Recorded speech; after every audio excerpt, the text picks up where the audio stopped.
Oke, bismillahirrahmanirrahim. Assalamualaikum warahmatullahi wabarakatuh. Alhamdulillahirrahmanirrahim. Wassalatu wassalamu ala asrafil anbiya wal mursalin wa ala alihi washabihi ajmain amma ba'du. Pertama-tama terhormat kepada Habib Hanif dan Ida selaku penguasa pondok pesantren Al-Qur'an Al-Arab Hanifida. Yang kedua terhormat kepada guru-guru MTSM Al-Qur'an Al-Arab Hanifida, dan yang ketiga terhormat kepada kedua orang tua saya dan tidak lupa pula kepada teman-teman saya yang banggakan. Perkenalkan, nama saya Al-Hikam Tajul Aulia dari kelas 12 MIPA. Nah, di sini saya akan mentasikan tentang pelajaran fikih, yaitu tentang muhtalaf atau sumber hukum yang tidak disepakati. Nah, jadi sumber hukum yang tidak disepakati itu ada 4. Yang pertama ada istihsan, yang kedua ada marsalah mursah, dan yang ketiga ada istihab. Kemudian yang keempat ada urf. Nah, di sini saya hanya akan mempresentasikan 3, yaitu yang tentang istihsan, marsalah mursalah, dan tentang istihab. Nah, yang pertama ada istihsan. Nah, istihsan dibagi menjadi 3 cabang. Yang pertama ada pengertiannya, ada macam-macam, dan ada kehujahannya. Yang pertama pengertian istihsan. Nah, jadi pengertian istihsan. Nah, jadi sumber hukum istihsan ini biasanya hanya digunakan oleh Imam Hanafi. Nah, jadi seperti Imam Maliki, Imam Hambali itu tidak memakai sumber hukum istihsan. Hanya Imam Hanafi yang memakai sumber hukum istihsan. Nah, jadi istihsan itu berarti menganggap baik, atau secara istilah istihsan itu adalah berpindah hukum kepada hukum yang lain dengan adanya dalil syara'. Kemudian macam-macam istihsan. Yang pertama ada menarjihkan kias yang tidak nyata menjadi di atas kias yang nyata dengan adanya dalil. Contoh itu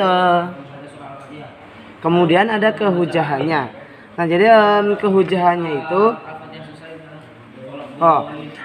jadi istihsan itu bukanlah sumber hukum Islam yang berdiri sendiri.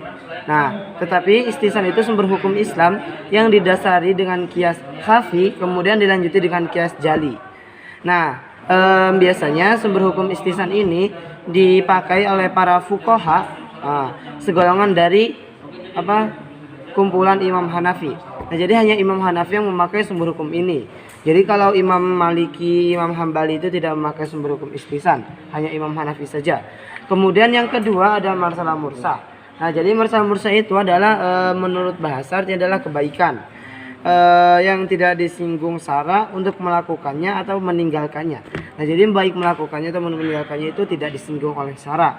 Nah, kehujahan marsalah mursah itu dikarenakan ditetapkannya suatu hukum dan untuk kemaslahatan manusia yang dimana hukum-hukum aturan-aturannya itu diproduksi oleh sahabat, tabi'in, dan lain-lain untuk kemaslahatan manusia.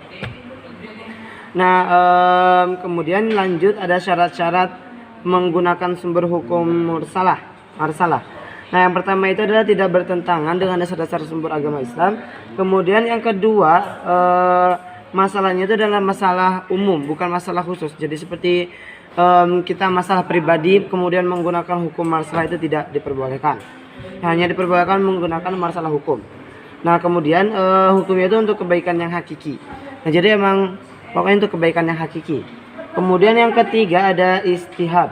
Nah, jadi istihab itu adalah berlangsungnya hukum sampai